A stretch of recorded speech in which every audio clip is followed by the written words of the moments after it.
The only constant is change right now. We are working to bring small groups of students identified as high priority back in person as soon as we can. I wish the coronavirus was over. We would never want to put our children in harm's way. So I'll be able to be home with her, but I don't know what happens after that. So we don't have very much data, very much observation about what happens in schools. If we are not going to, as a country, step up and provide the resources that schools need to educate everyone, maybe we should be focusing the limited resources we have just on those children. Thank you for tuning in for this Denver 7 special presentation, Safely Back to School. I'm Nicole Brady. We know that parents have a lot of questions and opinions about when and how Colorado students should return to the classroom. So over the next half hour, you'll hear from school administrators, teachers, parents, students, staff members, and others to help you choose the best course for your kids. We begin with those who will have the most direct contact with students, whether online or in the classroom, the teachers. As schools decide their fall plans, they're caught in ever-changing circumstances outside of their control. So we went 360 by having a candid conversation about teachers' fears and anxieties with all the options. They've raised their voices at rallies and board meetings. It is not safe to open our schools 5 days a week at full capacity. It's clear teachers are hesitant to go back to the classroom, but there's more to their stories. There are over 55,000 teachers in Colorado, and just like with students, for teachers, school isn't one size fits all. They're all different ages and ethnicities. They live in different cities. They teach different grades and subjects. I teach instrumental music, so I teach band and orchestra. For music teacher Dylan Ford, the problems with going back to school start with the fact that his classes are not small and not designed for social distance. Well, I sometimes have 60, 70, 75 students in my music room. While conducting an orchestra remotely may not be possible, teaching music is. Ford believes schools should have spent the summer working to make remote learning better. There are many teachers, including myself with music, that are really looking at wonderful ways to make remote learning a much more fruitful experience for everyone involved. He says teachers can be creative with how they deliver lessons online and engage students from a distance, and it doesn't have to be a repeat of spring. We all need to admit that that was not our shining star of what remote learning should look like. We get ideas from each other. Nancy Elliott, a fourth grade teacher in Jeffco, agrees remote learning could be better. But she's going even further, saying in-person learning could be worse this year with so many restrictions and requirements. The parents aren't gonna see her walking around and looking at the kids' work and, leaning over their shoulder and discussing their paper with them and getting down on their knees, and patting them on the back and all of those personal touches and all those things that it takes to teach really well. She says whatever districts ultimately decide, teachers will need time and support. Not every teacher agrees we shouldn't try to go back, even some who are higher risk themselves. I am at that age, no denying it. At 65 and with over 30 years of teaching, DPS elementary teacher Shannon Salerno says she wants to get back with her kids. Safe contact, in my view, is better than no contact at all. I don't want it misunderstood that school doors should just open. We need to take all these precautions. Salerno believes teachers are more than just essential workers. I think teachers are miracle workers. We are superheroes. We can do it.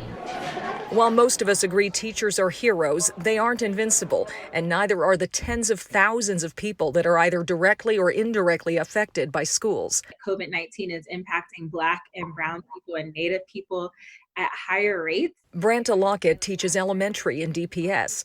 Last year, one of her students lost a parent to COVID. Death is a real thing, right? And to know that COVID is killing people and affecting certain communities more than others, that's what keeps me up and makes me very anxious about returning to school. As a literacy coach, she also knows the importance of being in school, especially for lower income or English language learning kids. But some of those families are the most vulnerable to the virus. Lockett believes those communities are very worried about their health, even as they may also need services schools provide like childcare, food, and counseling. We should have things in our communities that can serve those functions. The pandemic has reminded us that schools are more than just a place of learning, but teachers say don't forget that their first job is to educate. I understand that childcare is a huge element in this conversation as we prepare for the fall.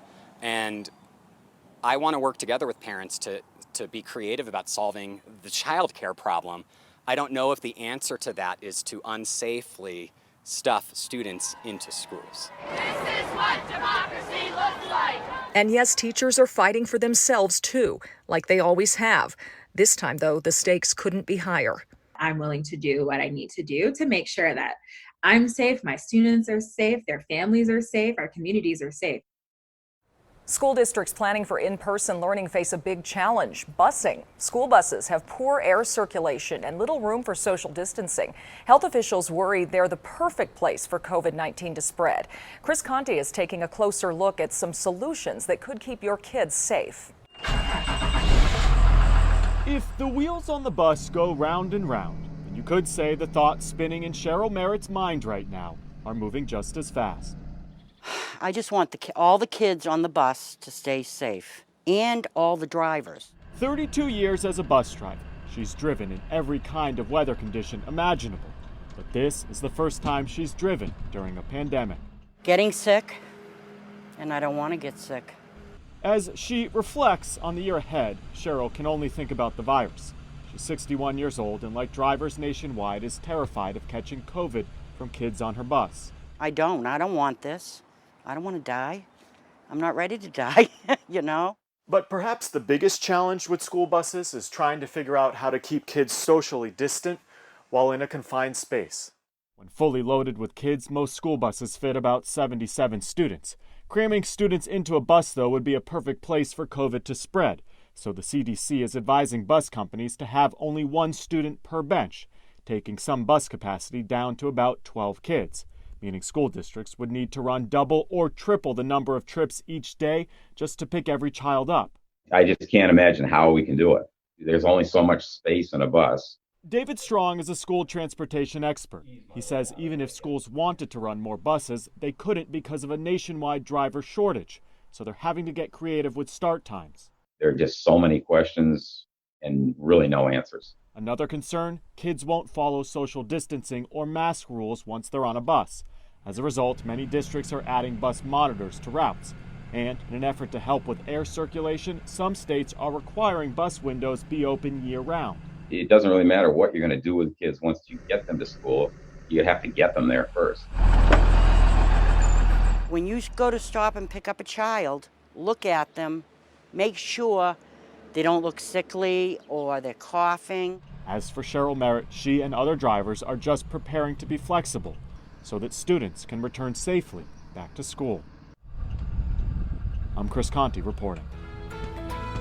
While most parents consider both in-person and online education options, others made the switch long ago. Just the same as a normal brick and mortar is what we call it, school, except it's online. We're taking you inside a virtual academy where students may not see any changes at all from last year. And districts are trying to let data guide their reopening decisions, but some of that data doesn't exist. Probably end up making these decisions about how many outbreaks or how many affected children are too many, a little bit by the, quote, seat of our pants. After the break, what the numbers don't tell us about kids and schools.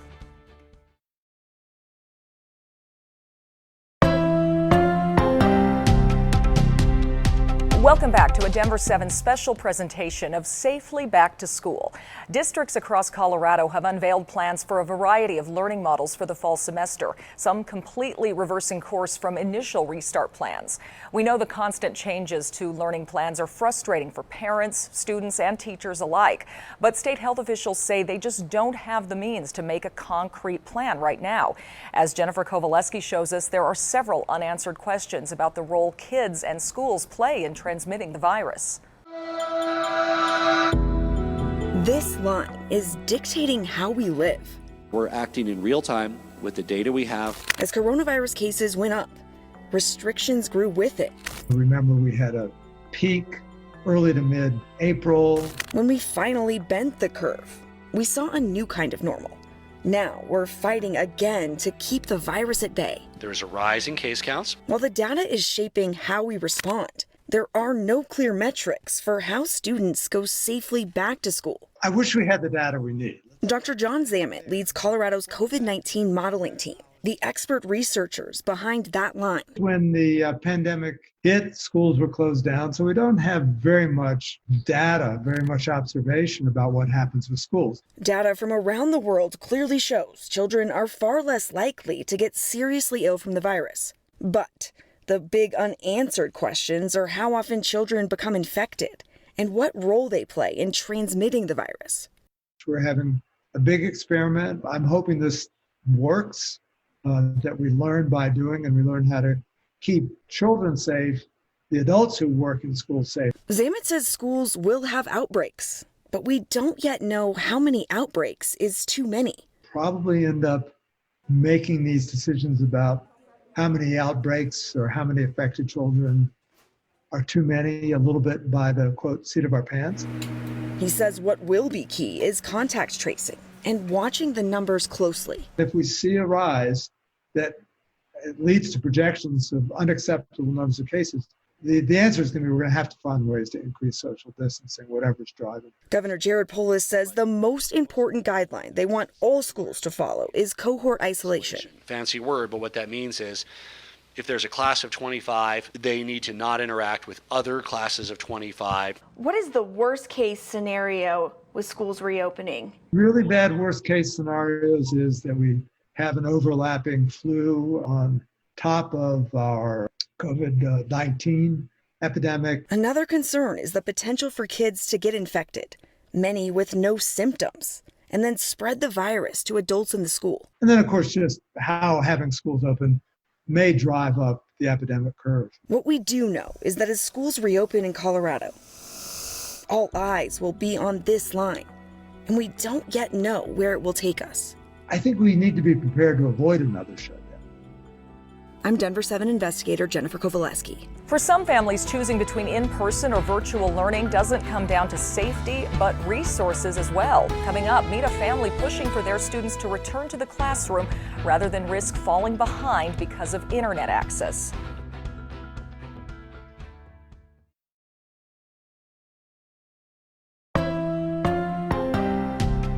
At many school districts, parents have the choice between online or in-person learning, but that isn't the situation at all schools. Some parents made the choice to educate their kids online only a long time ago. Denver 7's Jason Grenauer takes us to an online school where classes this fall will look just like they did last semester. To someone on the outside, they go, that's not school. But for the Kleinhans family, this is what school has always looked like. So this is where my school is. Addison is going to be a junior this year. His sister Madeline just graduated from the Colorado Virtual Academy, a free online public school. Just the same as a normal brick and mortar is what we call it, school, except it's online. So they have got to do the same things that, other kids do. So this test determines on what kind of lessons you get and how hard they are or how easy. This fall, when school starts back up, the only difference will be the interest level. I definitely have seen an increase in calls and questions just regarding, how could your program work for us? Principal April Nelson says parents are worried if their schools will open, if they will stay open, if it will be safe, or worried about new remote curriculums that standard schools have had to put together. They have curriculums and systems that were set up for a building and a different kind of schooling. The great thing about us is that our programs were made to be online. And so we're not putting something together, trying to navigate how to make this work for students. We truly have designed our program to be fully online, and consistently every single day, those lessons are delivered in the same way and they're going to be there for students. She says online learning is having a moment to shine thanks to that uninterrupted and stable form of education amid a pandemic. I think all online programs are likely fielding this kind of questions and increased enrollment and discussion around what their programs are like. They're all random questions, so you don't know if you know the answer or not. Back at the Kleinhans, the countdown to back to school is on. There's really no pause for us. It's so great. I don't have to stress about it. And come August 18th, business as usual. Get to your homework, clean your room. In Broomfield, I'm Jason Grenauer, Denver 7. Colorado Virtual Academy's academic year begins on August 18th. But for most Colorado families, remote learning is not the norm. For families that choose an online option for their students, back to school shopping may be a little more expensive this year. Learning from home requires not just access to your school's educational platform, but access to a computer and reliable internet as well. For a lot of families, that's not easy. Denver 7's Addie Guajardo spoke with one family to hear their concerns about staying home for school. But if me and my sister use it at the same time, like the internet, you just go down. It's moments like these that Jonathan Campos is dreading when school kicks off. She prefers for me to stay home, safe, doing my homework, but I don't want to because I don't learn anything. This year, Jonathan will be a senior at Lakewood High School.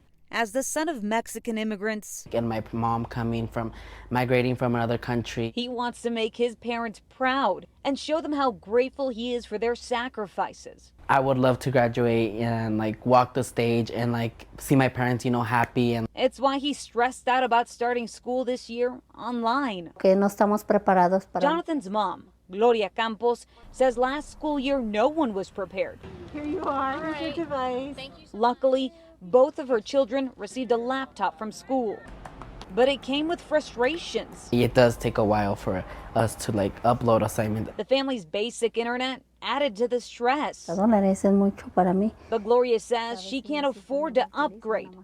The online transition has been extremely tough on extended family with younger children. My aunties, my uncles were new to everything. So it was like, difficult times for them. They call me and ask me questions. He struggled with homework too. English is, a big struggle for us, like Hispanic, Latino people. And for, parents, It's why he's willing to take the risk and go back to in-person classes. I want to be prepared for what the future has for me. Addie Guajardo, Denver 7. There is pretty much a consensus that the families already suffering the effects of the pandemic the most are going to suffer even more if schools remain closed.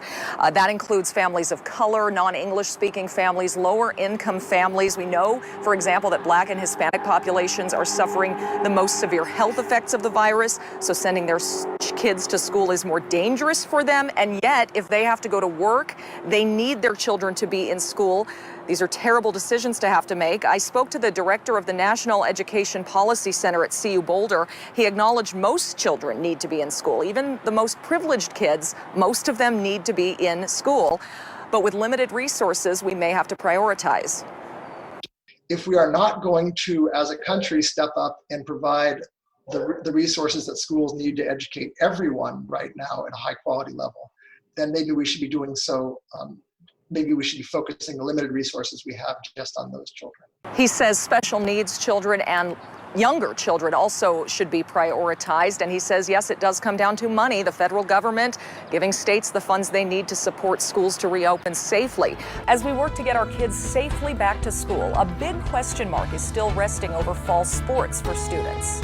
Can we do this? Can we participate in a way, at the same time keep kids safe? There has to be a way that athletics doesn't undo everything that our schools have been asked to do. After the break, we're going 360 on what fall sports should look like this year. Welcome back to a Denver 7 special presentation of Safely Back to School. The same questions about students returning to the classroom exist when it comes to student athletes returning to the field. Amid the coronavirus pandemic, what do high school sports look like? The Colorado High School Activities Association has given the green light for some non-contact sports to resume, but most sports are still in limbo. That means parents are left to wonder if sports will be postponed or what precautions they may have to take to see their kids compete.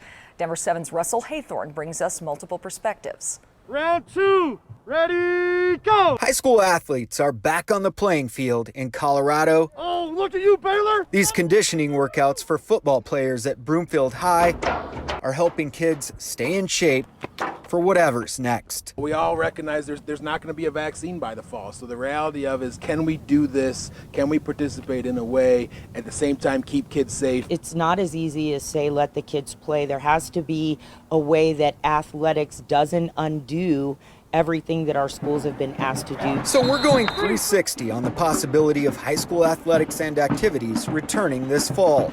We will hear from coaches, athletic directors, an AD who's also a parent, and we start with the commissioner of the Colorado High School Activities Association, also known as CHSAA. Commissioner Rhonda Blanford Green says CHSAA has submitted its proposal to the governor and state health officials. We just keep revising our request and our ask, and you know what, we're patient. What that proposal entails is not public, and Blanford Green is not sharing. How confident am I that athletics and activities will resume in the 2021 school year?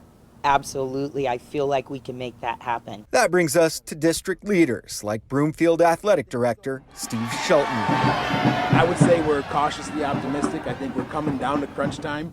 High school golf, first day of tryouts for high school golf is August 3rd. Shelton says while they're grateful to be out here conditioning, We got to have our masks on. schools will need additional guidance sooner rather than later. Just tell us what the expectations are and we'll make it work. He says the vast majority of student athletes, parents, and coaches, How many more we got? at least at his school, are ready to return. Most of them are saying, we're okay taking the risk. We're okay. We understand that there's a chance that someone's going to get sick. It's going to happen at some point, but we value this activity enough that we're willing to take that risk. Oh, good job, good job. We split it up 25 and 25. We'll have 25 kids out here, 25 kids inside in the weight room, social distancing. Coach Colin Hart is a defensive coordinator and linebackers coach for Broomfield and says right now it's all about following the rules. If we need to push it back, if it needs to become a springtime thing, but ideally I think for families, for kids, for teachers, you want to make sure everybody's safe. I like to remain optimistic about it. Sierra High School baseball coach Andrew Buxton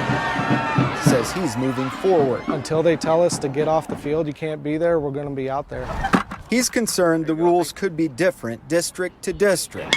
He says consistent messaging from CHSAA will level the playing field. It needs to be universal. Rules like that where we have to follow those, but maybe D20 doesn't have to, it only puts us significantly more behind. We're just kind of taking it day by day. We're in constant communication with our players. Harrison High School baseball coach Max Cupp has adopted the philosophy that safety and health is the priority, and his players can and will adjust. If we have to play with masks, then we'll play with masks.